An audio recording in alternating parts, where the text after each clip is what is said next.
오늘 우리에게 주시는 하나님 말씀은 고린도전서 15장 9절에서 11절까지 말씀입니다. 신약 성경 282면입니다. 고린도전서 15장 9절부터 제가 봉독해 내려가겠습니다. 나는 사도 중에 가장 작은 자라. 나는 하나님의 교회를 박해하였으므로 사도라 칭함받기를 감당하지 못할 자니라.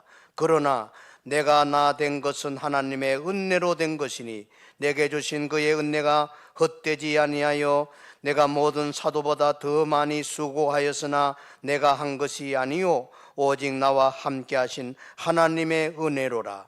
그러므로 나나 그들이나 이같이 전파하며 너희도 이같이 믿었느니라. 아멘. 은혜를 아는 사람의 감격이라는 제목으로 함께 말씀을 나누겠습니다. 위대한 종교개혁자 마르틴 루터의 전기를 보면은 하나님의 은혜를 경험한 사람으로서 감격해하는 회고가 몇 줄 적혀 있습니다. 내 인생의 지난날에 뒤돌아보면 내 인생 마디마디마다 하나님이 나와 함께 하신 것을 알 수가 있다. 나는 광산촌에서 강부의 아들로 태어났는데 나의 조부와 아버지의 꿈은 장차 내가 커서 강상촌의 읍장이 되는 것이었다. 그런데 주님은 나를 대학에 가서 법학을 공부하게 하셨고 또 수도사가 되게 하셨고 마침내 평신도로 돌아온 순녀와 결혼하게 하셔서 교황권과 맞서 싸우게 하셨다. 나의 걸어온 지난날의 인생을 되돌아보면 모두 하나님의 은혜였다. 광부의 아들이 세계 역사를 바꾼 거예요. 하나님의 은혜입니다. 하나님이 그렇게 일하셨다는 거예요. 하나님의 은혜를 맛본 사람은 다 이렇게 지난날을 회고하면서 내가 한 것이 아니고 하나님이 다 인도하시고 하셨구나. 그는 감격 속에 살아갑니다. 하나님의 은혜를 체험한 사람은 인생의 주인이 내가 아니고 우리 주님이 주인이라는 걸 고백해요. 그 은혜를 받은 사람은요, 삶의 방향과 목표가 뚜렷하게 세워집니다. 은혜를 체험한 사람에게는 그 생활 속에 예수님을 사랑하면서 어떻게 하면 주님을 더 닮아갈까? 겸손과 감사와 또 헌신이 꼭 이렇게 연결되어 있습니다. 은혜를 아는 사람을 통해서 하나님 일하기 때문에 은혜가 그만큼 하나님의 강력한 능력이라는 거예요. 성경의 위대한 인물들은 한결같이 하나님의 은혜를 체험하고 또 그 은혜를 아는 사람으로 감격하며 인생의 목적을 하나님께 영광 돌리는 데 두고 살았다는 것을 다 볼 수가 있어요. 하나님의 은혜를 많이 받은 짧게 세 사람을 저는 들자면 구약의 가장 은혜를 받은 사람은 다윗입니다. 다윗 이름이 신구약 성경에 950번이나 기록이 될 만큼 그는 성경의 중심 인물이고 예수님의 조상이고 하나님이 내 마음에 드는 자라고 그랬어요. 이 다윗이 은혜를 받고는 자주 고백하기를 이렇게 말합니다. 나는 베들레헴 이새의 아들로 목동으로 내가 자라고 성장했는데 하나님이 나를 이스라엘의 주권자로 위대한 왕으로 하나님이 세우셨다. 성경 인물 가운데 수많은 왕 중에 최고의 왕은 다윗입니다. 전 세계적으로도 다윗은 가장 특출하고 탁월하고 위대한 왕이지요. 그는 고백하여 나는 저 베들레헴 시골에 뭘 했다고요? 양치는 목동이었는데 하나님이 위대한 인물로 만드셨다고. 그래서 여호와는 나의 목자시니 내게 부족함이 없으리로다.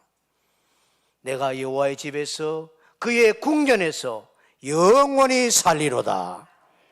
이게 다윗이에요. 다윗은 한 번도 우상을 숭배한 적이 없습니다.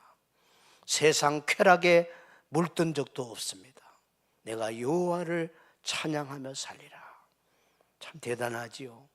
또 한 인물은 여성으로서 결혼을 했는데 수년 동안 아이를 낳지 못하고 둘째 부인 브릿나로부터 엄청 구박을 당하고 하나님께 목숨 걸고 제게도 태의 문을 열어주셔서 제발 아들 하나 달라고 하나님께서 그 여인 한나를 긍휼히 여겨서서 기적처럼 아들을 낳지요. 그 아들도 보통 아들이 아닙니다. 구약 성경의 가장 위대한 인물 사무엘이 탄생되는 거예요.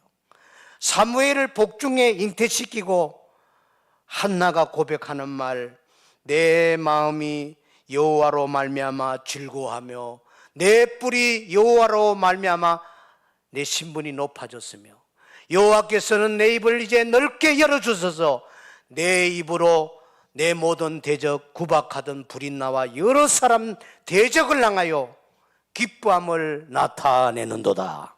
하나님의 은혜라는 거지. 은혜를 받으면 이렇게 달라집니다. 인생이 완전히 바뀌어지는 거예요. 그리고 신약으로 넘어서 가장 하나님의 은혜를 받은 사람은 핍박자였다가 사도로 변화된 누구지요? 오늘 본문의 기록자 바울입니다. 바울은 성경에서도 참 극적으로 은혜 받은 사람이에요.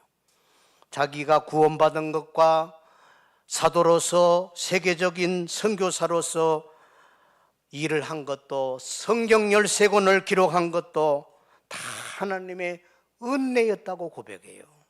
더 원초적으로 갈라디아서 1장에는 내 어머니 태로부터 나를 택정하시고 그의 은혜로 하나님 은혜로 나를 부르시기를 기뻐했다는 것, 이런 것입니다. 지금 사울일 때 예수를 박해했지 않습니까? 30이 넘도록 예수를 박해하고 율법의 종이 되어 있었어요.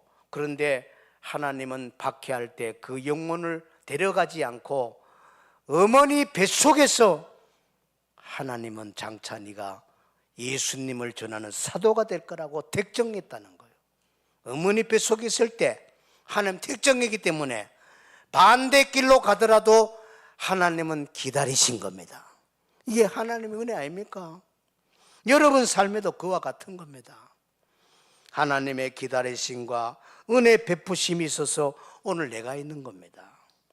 그래서 그 은혜 덕분에 내가 예수님의 사도가 됐다고, 하나님의 일하는 사람이 됐다고.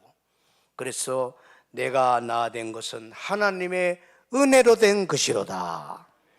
이 고백이 여러분 고백 되기를 축복합니다.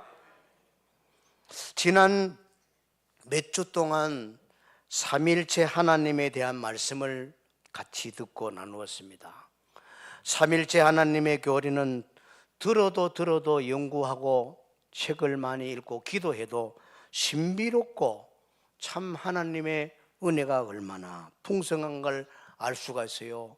성부 하나님은 우리를 만세전에 택정해 주셨고, 성자 예수님은 우리 죄를 다 속죄하려고 십자가에 제물돼서 피를 쏟으셨고, 성령 하나님은 그 예수님을 너의 구세주로 주님으로 영접하라고 감동을 주시고 은혜를 주셔서 내가 교회를 나오게 됐고, 성령님은 한순간도 내 곁에 떠나지 않고 내주하시고 항상 거룩한 길 가라고 인도하시니, 이 성삼위 하나님이 나 같은 것이 뭔데 이렇게 집중하고 조명하고 악기를 인도하고 다 도와주시는지 생각할수록 성삼위 하나님의 은혜가 크고 큰 줄로 믿습니다. 자, 이런 은혜를 받은 사람은 분명히 마음속에 고백이 나옵니다. 이 은혜를 받았는데 내가 어떻게 살아야 될 건가? 예수 믿고, 여러분 이 말이 여러분 마음속에 한 번도 없었을 수가 없겠지요. 적어도 거듭난 사람이라면, 하나님의 진짜 자녀가 됐다면, 이런 은혜를 성부 성자 성령께서 인도하셔서 내가 예배당에 나오게 됐고, 나오는 날 예수 믿도록 해주시고 거듭나게 하셔서 오늘까지 수십 년 동안 신앙생활 하게 된 것은 내 의지고 내 어떤 특별한 재질과 내 총명함이 아니고 하나님의 은혜라고 생각할 때, 그게 굳게 믿어질 때 여러분 마음속에는 내가 이제 어떻게 살아야 할 건가? 아직도 신앙생활 하면서 구원받은 하나님의 자녀로서 어떻게 살아야 되는지 한번 고민해 보지 않았고 기도해 본 적이 없다면 오늘 그것을 잘 해답으로 알려주는 위대한 사도 바울의 그 인생의 중요한 가르침을 잘 본받아서 여러분 삶에 은혜를 아는 사람으로 감격하며 복되게 살아가기를 축원합니다. 바울이 가르쳐주는 은혜를 아는 사람은 첫째로, 하나님 은혜를 아는 사람은 겸손하게 됩니다. 겸손하게 돼요. 하나님의 은혜를 안다는 것은요, 인생의 가장 큰 축복입니다. 천재 철학자 프랑스가 난 위대한 인물 파스칼은 예수님을 만나고 팡세라는 고백록의 책을 우리 세계인에게 남겨줬는데, 팡세가 이런 말 했어요. 사람은 두 가지가 있다. 하나는 비참한 죄인이고 또 하나는 하나님 은혜 없이는 살 수 없는 존재가 있다. 조금 어렵습니까?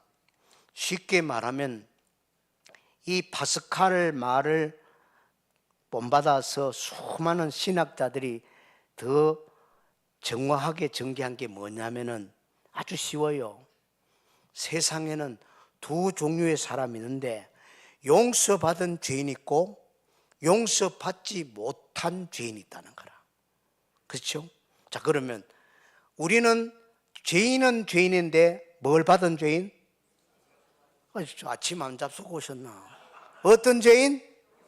그렇지, 힘있게 이야기해야지. 예수 피로 용서받은 죄인이고 저 세상 밖에 있는 사람은 용서받지 못한 죄인인 거라. 방황하고 있는 거라. 저러다 죽으면 지옥 가지. 제가 이 말을 또 업그레이드 해가지고 우리가 또 쉽게 이해할 수 있는 말은, 세상의 종류는 두 가지 있지만은 이제 예수 믿는 교인 가운데도 저는 두 가지가 있다고 봅니다. 뭘까요? 두 가지는 은혜를 아는 교인과 은혜를 모르는 교인이 있어요. 그렇죠? 신앙생활 똑같이 하는데 하나님 은혜를 아는 사람이 있습니다.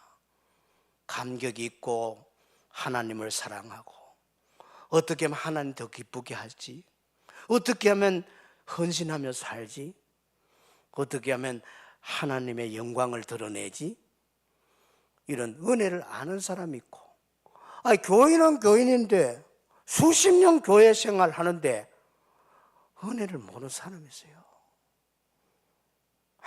아무 감각이 없어요.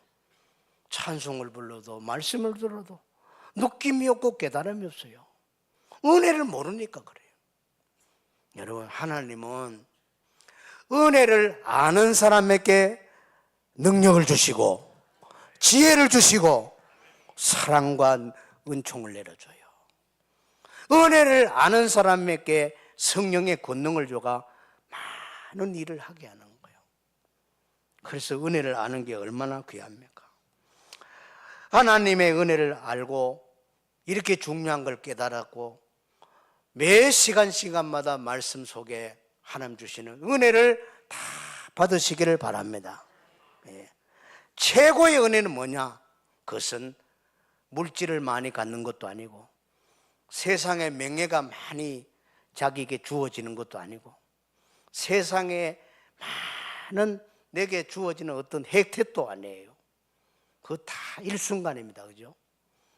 다 어느 순간 되면 다 물거품처럼 사라져요. 이슬처럼 사라진다고. 그래서 최고의 은혜는 하나님 말씀을 깨닫는 은혜입니다. 깨달아야 됩니다. 하나님 말씀을 사모하며 잘 들어서 그때부터 깨달아야 돼요. 바울이 그걸 잘 깨달은 겁니다. 사도 바울의 위대함은 하나님의 은혜를 바로 알고 겸손하게 살았다는 거예요. 겸손하게 살았다.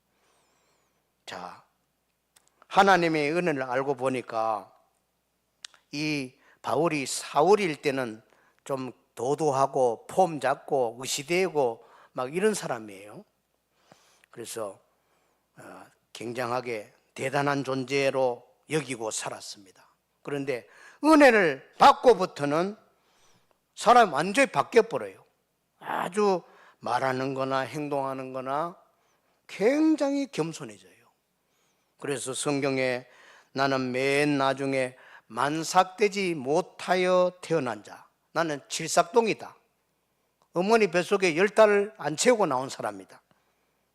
그리고 사도 중에 지극히 작은 자라. 나는 사도라 칭함을 받기에도 감당하지 못하는 자다. 이런 존재로적 겸손을 갖고 늘 살았던 사람이 바로 바울입니다. 그래서 바울은 예수님을 만나기 전에는요, 자랑을 널리 삼았어요. 몇 가지 자랑이 있습니다. 첫 번째 자랑은 태어날 때 8일 만에 할례를 받았다. 할례 받는다는 것은 아브라함 자손이라는 표시예요. 나는 8일 만에 할례 받았다. 우리는 말하면 유아세례 받았다 이거지.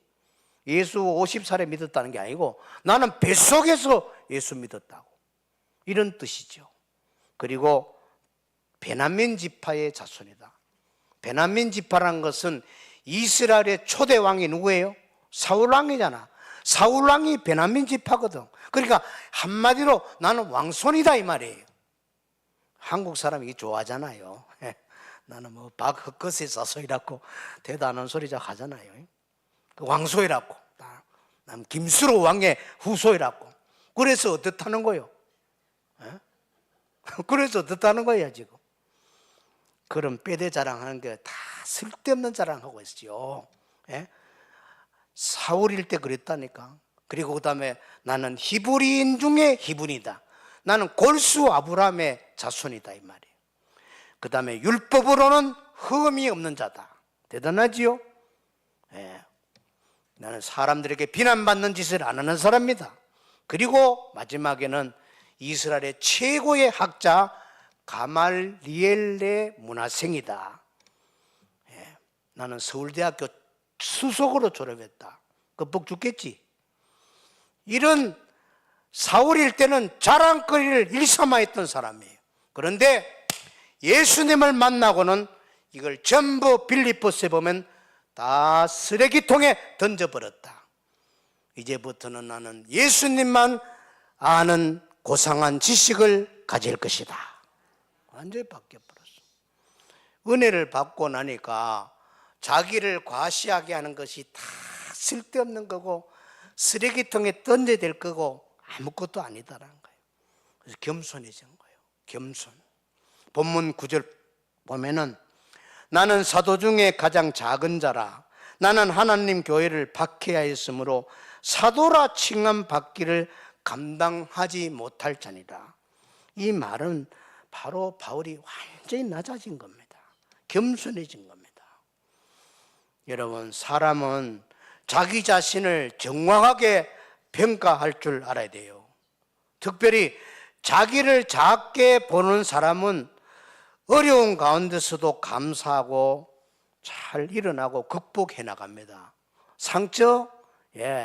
뭐 상처받아가 교회에 나오니 안 나오니 다 어설픈 인생이에요. 그러면 안 돼요. 남에게 말 한마디 받았다고 내 인생 존재가 흔들리면 되겠어요? 내가 그렇게 허약해요? 내가 그렇게 가치 없는 사람이에요? 그렇잖아요. 남이 나를 평가하는 게 그리 중요해요? 그렇지 않습니다. 자기를 작게 보는 사람이 누가 무슨 말을 해도 주님 바라봅니다. 흔들리지 말아야지요. 바울이 그런 사람입니다. 자기를 작게 보니까 오해받을 일도 없고 상처받을 일도 없어요. 자존심 상해도 뭐 괜찮아요. 지나가는 거다. 이 또한 지나가리라 전도서 나오잖아요. 바울이 늘 겸손해진 겁니다. 그래서 자기를 작게 보는 거예요. 사람이 자기를 크게 보고 대단하고 뭐 이렇게 의시되고 이러면은요, 그 사람 입에는 원망이 많습니다. 다 사사건건 불평이고 다 틀렸다는 거야. 자기가 기준이니까. 그런 사람은 겸손해질 수가 없어요. 그게 교만입니다. 다 불평, 원망, 짜증, 트집, 이게 교만하니까. 겸손한 사람은 그렇잖아요.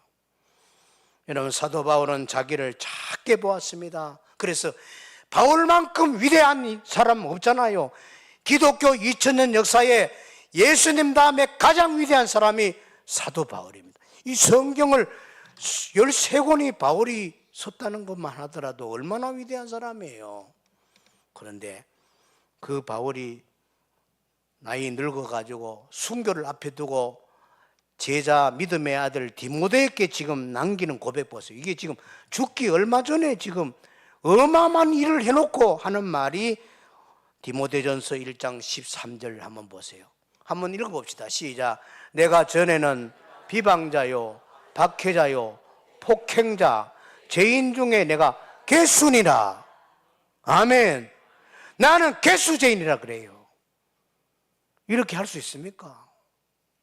어마어마한 일을 했는데 내가 한 것은 다 주님이 한 거고, 내가 가만 보면 나는 교회를 박해한 자고 비방한 자고 또 폭행자고, 스데반 죽일 때 응원했으니까 내가 죄인 중에 개수라고 완전히 낮아지잖아요. 자기를 작게 여기는 거예요. 이게 은혜 받은 자의 겸손입니다. 존재론적 겸손입니다. 최고의 고백은 오늘 10절에 합니다. 나의 나된 것은 하나님의 은혜로 된 것이로다. 이게 얼마나 귀한 고백입니까? 나의 나된 것은 하나님의 은혜로다. 다 깨닫고 보니 내가 한 거는 없고 나를 통해서 하나님이 다 하셨다는 거예요. 그렇습니다. 여러분, 얼굴이 남보다 좀 잘생겼다고 뽐낼 거 하나도 없어요. 내 머리 영리한 것도 하나님이 만들어준 거지 자랑할 게 아닙니다. 남보다 좀 더 능력 있고 봉급 더 많이 받고 좋은 위치에 있다고 해가지고 뻐기고 그러지 말아요. 그는 참 가소로운 사람이에요. 그러지 말아요. 남보다 좀 더 건강하다고, 나 병원 모르고 산다고, 그런 소리 좀 하지 말아요. 그런 사람이 있거든. 나는 아직 감기도 안 들렸다고. 그 사람 내일 모레 갈지 몰라. 그런 위험한 소리예요. 아주 오만 건방진 말을 하는 거야. 나는 병원 모르고 산다. 그게 자기가 관리 잘해 그런 거요, 하나님이 복을 준 거요? 그러면 하나님 복 준 것에 대해서 겸손해야지. 말을 안 해야지. 예? 누가 병원에 있다 왔다 하면 막 입이 간질간질할 거라. 나는 감기 모르고 산. 그런 말 나오더라도 집어넣어야 돼. 하나님 은혜를 자꾸 기억하고 하나님 높여야 될 거 아닙니까? 바울이 그런 사람이에요. 바울의 위대함은요, 자신을 하나님 눈으로 평가한다는 거예요. 하나님 눈으로 평가하면 우리 다 부족하고 허물 많고 모순투성이에요. 그런 나를 하나님이 이때까지 살려주시고, 이때까지 서주시고, 이때까지 은혜 주시고 사랑해 주셨잖아. 뭔 말이 많아요? 뭔 헛소리가 있습니까? 어떻게 그 일 가지고 불평 원망할 수 있겠습니까? 그럴 수가 없어요. 하나님 눈으로 나를 평가하고 바울처럼 까짓것 내려가시기를 바랍니다. 겸손을 존재론적으로 가지세요. 그게 참 은혜를 아는 사람입니다. 은혜를 아는 사람. 두 번째는, 은혜를 아는 사람은 감사하며 삽니다. 감사하며. 은혜를 아는 사람은, 여러분도 마찬가지지만 저도 많은 사람을 만나보면요, 순수합니다. 뭐 하다고요? 순수해요. 은혜를 아는 사람 순수해요. 영이 맑아. 거짓말 질질 안 해. 뭔가 깔끔해요. 배려가 있어요. 양보할 줄도 알아. 뭔가 맑음이 있어. 맑음. 흐리고 둔탁한 게 아니고 맑다고. 뒤끝이 깨끗하고 절대 뒷담화치지 않고 남을 뒤에서 공격하지 않아. 그 사람은 참 은혜를 받은 사람이에요. 그래서 그런 사람은요, 감사를 잘해요. 감사. 예, 늘 감사하게 살아요. 오늘 현대인들의 가장 화두는 늘 신년 초에 소위 뭡니까? 하면 건강해야지요. 우리 가족 다 건강하기 바라고 행복하기 바랍니다. 현대인들이 가장 좋아하는 것이 건강과 행복이에요. 행복. 그런데 참으로 행복이 어디서 오는 겁니까? 내 행복이 어디서 오는 거예요? 세계적으로 존경받는 정신분석학자 칼 메닝거 박사는요, 이런 말을 했어요. 태도는 사실보다 중요하다. 이거는 여러 가지 분야에서 이게 활용되는 중요한 핵심적인 말이에요. 인생을 살아가는데 이걸 알면은 귀중한 걸 깨닫는 거예요. 태도는 사실보다 중요하다는 걸 뭘 말합니까? 태도란 것은 환경도 포함되는 거예요. 내 환경. 사람들이 환경 때문에 막 삶을 포기하려고 그러고 환경 때문에 대들기도 하고 반항하고 원망하고 막 공격하잖아요. 예? 그런 환경 태도보다 중요한 것은, 사실보다 중요한 건 태도라는 거예요. 지금 일어나는 사실, 환경, 조건, 여건, 이게 중요한 게 아니에요. 이거보다 더 중요한 거는 그 사람이 어떤 태도를 갖느냐가 중요한 거예요. 아무리 부모로부터 재산을 많이 가지면 뭐합니까?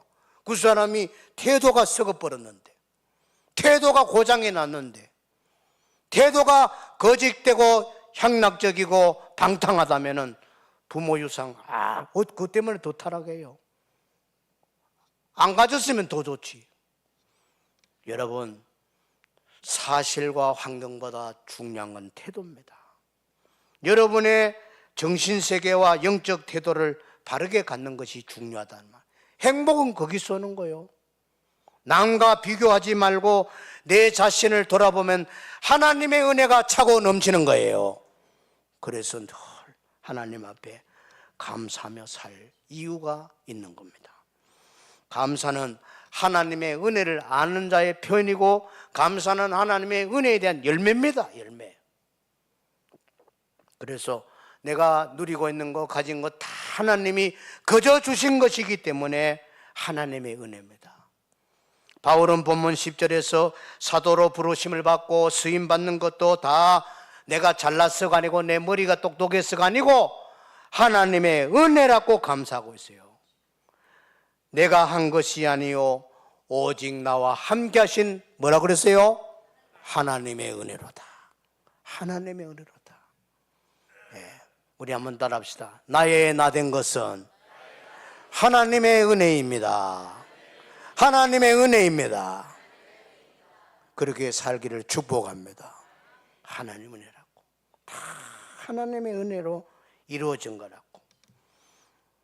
바울은 가는 곳마다 믿는 자가 생겨지고 교회도 많이 세워지고 전무후무한 선교 업적을 남겼어요.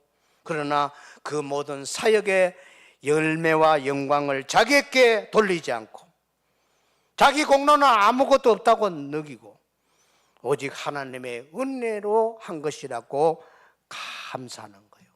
얼마나 대단한 사람이에요. 다 하나님의 은혜였다고, 하나님이 하신 일이라고. 그래서 감사하는 거예요. 여러분도 마찬가지잖아요. 여러분을 구원해 주시고 지금 인생길을 보호하시고 인도하시고 다 하신 것이 하나님의 은혜인 줄로 믿으시지요? 하나님이 하신 거예요. 바울에게는 몸이 연약해서 육체에 찌르는 가시가 있다 그랬어요. 성경 글이 나와요. 육체에 가시가 있다고. 이것 때문에 넘어지기도 하고 설교하다가도 넘어지고 중단해야 될 상황도 생기고 이러니까 안 믿는 사람에게 좀 이렇게 훈소리 들을 수 있고 비난 소리 듣고 모욕적인 말들, 하나님 믿는 사람 뭐 저래? 이런 소리 들을 수 있잖아요. 그래서 하나님께 결사적으로 생명 걸고 3번 기도합니다. 우리가 뭐 새벽 기도 20분 30분 기도하는 그런 기도 말고 하나님 이걸 정말 거두어 주셔야 된다고 생명 걸고 간구하오니 기도 응답해 달라고. 바울은 기도하면 하나님이 거의 응답해 주고 기도하기 전에 다 응답해가 그 길 가게 하고 이랬거든요. 그런데 하나님이 육체에 찌르는 가시를 안 거두어 가시니까 이래서는 하나님 영광 가리고 선교하는데 많은 지장을 갖게 되니까 하나님께 결사적으로 3번 기도하는데 하나님 응답은 딱 한마디로 요약해 버렸습니다. 하나님께서는 이 사도 바울의 찌르는 육체의 가식을 고통은 거두지 않고 내 은혜가 네게 족하도다 이렇게 한 거예요. 바울아, 내가 네게 은혜 많이 줬거든. 그런데 말이야, 네가 자꾸 육체의 병을 거두어 달라 그러는데 그거는 네가 가지고 있어야 유익해. 그래서 내 은혜가 네게 족하니라. 그거는 육체의 가시를 거두어 달라고 기도하지 마. 그게 있으므로 네가 여러 가지 복이 돼. 첫째는 교만해지지 않아. 뭐 안 한다고요? 교만하지 않으니까 찌르는 육체의 병 때문에 네가 더 하나님께 엎드리는 거야. 2번째는 네가 약함으로 하나님이 너를 붙들어 주시는 거야. 아멘. 여러분 항상 하나님 앞에 나 약해요 도와주세요 하는 사람이 하나님 사랑 받겠어요? 아니, 하나님 내가 다 알아서 할게요. 난 뭐 기도할 거 없어요. 하나님 내가 다 알아서 하잖아요. 얄밉지? 좀 뭔가 문제가 있는 사람 아니에요? 기도도 안 하고 하나님 의지도 안 하고 그럼 하나님 필요 없이 자기도 하겠대. 그러면 안 되지요. 바울이 그런 사람이 아니에요. 그래서 네가 약함으로 내가 너를 붙들어줘. 3번째는 네가 약함으로 곧 강함이니라. 약함을 자랑한. 그래서 하나님의 그 응답을 딱 듣고는 사도 바울이 딱 아멘 해버리는 거야. 사도 바울이 더 이상 구하지 않아요. 은혜로 받아들여요. 이는 내 능력이 약한 데서 온전하여짐이라. 그러니까 바울이 어떻게 받았냐면은 이러므로 오히려 크게 기쁨으로 나의 여러 약한 것들에 대하여 뭐 한다고요? 자랑하리라. 약한 걸 자랑한다. 사랑하는 여러분, 내가 약하면 주님이 강한 손으로 붙들어 줍니다. 약한 걸 자랑한다는 거예요. 이 바울은 이래도 감사하고 저래도 감사하고 있는 거예요. 여러분이 늘 주님 앞에 감사하며 살기를 바랍니다. 3번째는 은혜를 아는 사람은 감격 속에 일하며 살아요. 이 참 귀한 신앙의 스타일입니다. 바울은 참으로 은혜를 귀중히 여기고 은혜를 아는 사람이에요. 그래서 일할 때마다 은혜에 감격해서 헌신하는 거예요. 본문 10절 보세요. 내가 모든 사도보다 더 많이 수고하였으나 내가 한 것이 아니고 오직 나와 함께 하신 그 다음에 그렇죠. 하나님 은혜다. 내가 한 게 아니라 다 하나님이 하셨다는 거예요. 감사 감격이 있는 거라. 그렇죠? 바울은 이렇게 늘 하나님의 은혜를 귀중히 여기고 앞세우고 그리고 내가 하나님께 받은 은혜 너무 귀한데 스데반 돌에 맞아줄 내가 응원했고 다메섹에 예수 믿는 사람 잡으러 갈 때 땅이 갈라져가 죽어도 마땅할 낸데 지옥 밑창에 던져도 할 말 없는 나인데 하나님이 다 인내하고 기다려가지고 부활하신 예수님 만나서 세계로 선교하도록 주님의 사도로 서시는 것이 하나님의 은혜로다. 그래서 항상 빚진 자의 마음을 갖는 거예요. 빚진 자의 마음을 갖고 내가 한 사람에게 더 많이 전도해야지. 스데반을 살려놨다면 스데반이 나보다 더 일을 많이 했을 수도 있는데 스데반 죽는 현장에 내가 같이 공범자로 스데반을 죽게 된다고 그랬으니까 나도 살인자예요. 그래서 내가 스데만 목도 내가 해야 된다. 그래서 항상 받은 은혜에 대해서 빚진 자의 마음을 갖고 살았던 거예요. 은혜 때문에 살고 은혜 때문에 죽도록 충성한 사람이 사도 바울이에요. 여러분, 우리 예수님께 은혜 여러분 많이 받았지요? 그게 여러분 하나님께는 은혜에 대한 빚입니다. 빚은 갚으면 좋잖아요. 그 빚 갚는 삶이 바로 주님의 일하는 모습이 돼야 돼요. 우리가 하나님께 충성하고 전도도 하고 봉사도 하고 헌신도 하고 여러 가지 이름 없이 빚 없이 일하는 거 전부 다 하나님의 은혜에 대한 빚을 갚는 아름다운 모습입니다. 간격 속에 살아가는 여러분 되기를 바랍니다. 지난주에 제가 모교회를 또 방문했잖아요. 열심히 달려갔는데 한 8분 10분 늦더라고. 2시 한 10분 전에 도착했는데, 그 도착하니까 마을에 목사님 장로님들 다 나와 기다리고 안에서는 좀 늦으니까 찬송을 또 더 부르고 있더라고요. 반가이 맞이하가 이제 저 그리운 얼굴 보면서 예배당에 딱 들어갔는데 맨 거기 뒷자리에 저를 인도한 김상곤 장로님 있잖아요. 능파라 교회 가자 부흥회한다 그랬잖아요. 그 장로님 아들 셋인데 큰아들은 일찍 돌아갔었어요. 둘째 아들, 셋째 아들이 있는데 그 둘째, 셋째가 능팔 목사가 온다고 거기 앉아있는 거예요. 대구에 원래 있거든요. 막내는 한의사입니다. 아버지 그 한의사를 이어가지고 한의사인데 이제 둘째 아들, 막내 아들이 있더라고. 딱 들어가면서 또 앉아있으니까 어이구 근대 형님 40년이 넘었으니까 그 또 동생 근우도 왔네 하고 반가이 인사하고 들어가서 설교를 쫙 이렇게 했지요. 했는데 뭐 단 이야기 보다가 제 받은 은혜, 내가 인생의 가장 축복은 예수님을 만난 겁니다. 또 여러분들이 저를 이렇게 잘 세워져 가지고 제가 모교에서 교육전사도 했잖아요. 교육전사. 그것도 뭐 머리 깎아가지고 방위병인데도 교육전사 세운다는 게 그게 보통이 아니잖아요. 농땡이 치고 설설 일하는 사람만 장로님들 세워주겠습니까? 다 교장이고 한의사고 약사 장로님들인데, 아이 박능팔 저 지금 신학교 다니고 지금 방위 근무 2년 해야 되는데 1년 반 해야 되는데 저렇게 주일날 교사로만 할 게 아니라 이왕이면 중고등부 교육전사로 일하도록 해주자 해서 제가 모교의 최초로 교육전사가 된 거예요. 할렐루야. 얼마나 감사해요.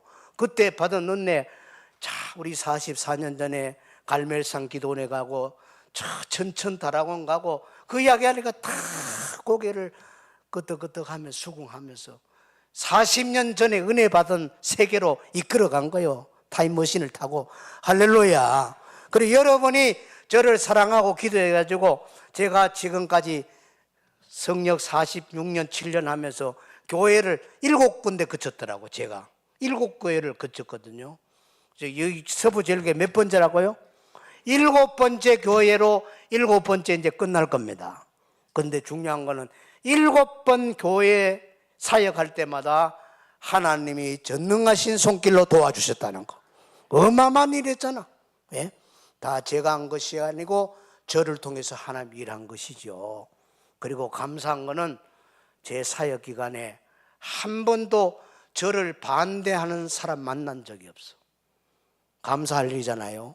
한 번도 내한테 나타나 삿대질하고 대들고 그렇게 한 사람이 없어서 하나님이 막으시고 도와주시고 불쌍히 여기시고 긍휼히 여기셔서 오늘 제가 여기 있고 여러분을 모교에서 만나게 했다고 모두가 감사하는 시간 보내고 내려가니까 아이고 이제 박 목사님 이제 다음 기회 오면 내가 이 세상에 없을 거네요.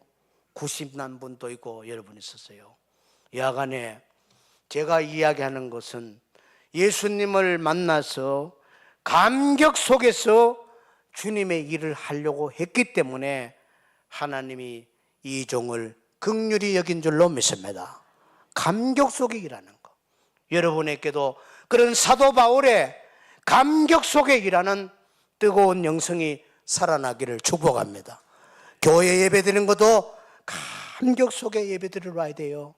말씀 듣는 것도 마지막 생에 설교 듣는다고 생각하고 감격적으로 들어야 됩니다. 주일할 때도 주인의식으로 내가 이만 안 된다 하는 그런 교만기를 가지고 일하면 안 됩니다. 항상 겸손하게, 나보다가 다른 사람 세우면 더 잘할 텐데 내가 하나님 교회에 걸림돌은 되지 않는가, 그런 마음으로 감격 속에, 바울이 얼마나 감격합니까? 그런 감격 속에 주일을 잘 하시면 여러분 인생 마지막 끝날 날에 영광스러운 하나님의 상급이 하늘나라 면류관으로 준비된 줄로 여러분 믿으시기 바랍니다. 기도합시다.